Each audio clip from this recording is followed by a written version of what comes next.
কোন টাইমিংটা? 1800 থেকে 1899। ওই টাইমিংয়ে কি হতো না? হ্যাঁ, বাঙালি গৃহস্থালিতে কি কি হতো যেমন।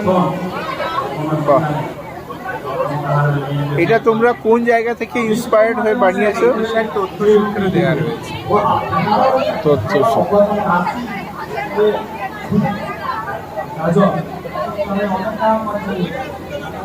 এখানে রাখা হয়েছে। তারপরে হচ্ছে যে গাড়ু এবং গামছা রাখা হয়েছে, কারণ বাঙালি অতিথিদেরকে আগে পা ধুইয়ে বাড়িতে প্রবেশ করানো হতো, তো তারই হচ্ছে যে ব্যবস্থা এখানে করা হয়েছে। আচ্ছা আচ্ছা। গাড়ু আর গোবর দিয়ে পরিষ্কার করা। হ্যাঁ। তারপরে স্যার এখানে যা যা দেখতে পাচ্ছেন এগুলো হচ্ছে যে স্নানের উপকরণ বা দাঁত মাজার কিংবা কাপড় কাচার উপকরণ। যেমন রিঠা, এটা শ্যাম্পু এবং প্রাকৃতিক ডিটারজেন্ট হিসেবে কাজ করে। ছালি দিয়ে গা ঘষা হয়। সাজি মাটি, সোডিয়াম কার্বনেট, এটা এবং ছাই, এগুলি হচ্ছে যে চারকোল মানে কয়লা, এগুলি কিন্তু গা ঘষার এবং তেল ওঠার জন্য ব্যবহার করা হতো। তারপরে এখানে দেখবেন খসখস আছে।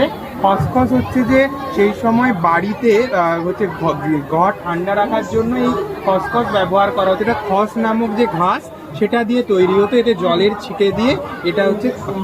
এখানে হ্যাজাক রয়েছে, আর এখানে দেখবেন লণ্ঠন রয়েছে, যেগুলো হচ্ছে হ্যারিকেন এবং হ্যাজাক, এগুলো কিন্তু আলো করার জন্য ব্যবহৃত হতো।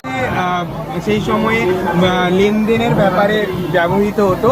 তাছাড়া আমরা বেশ কিছু তামার মুদ্রা রেখেছি, সেটা এই সময়ে, তো এই অরিজিনাল তামার মুদ্রা সেই সময়ে। বাহ, সুন্দর দেখি।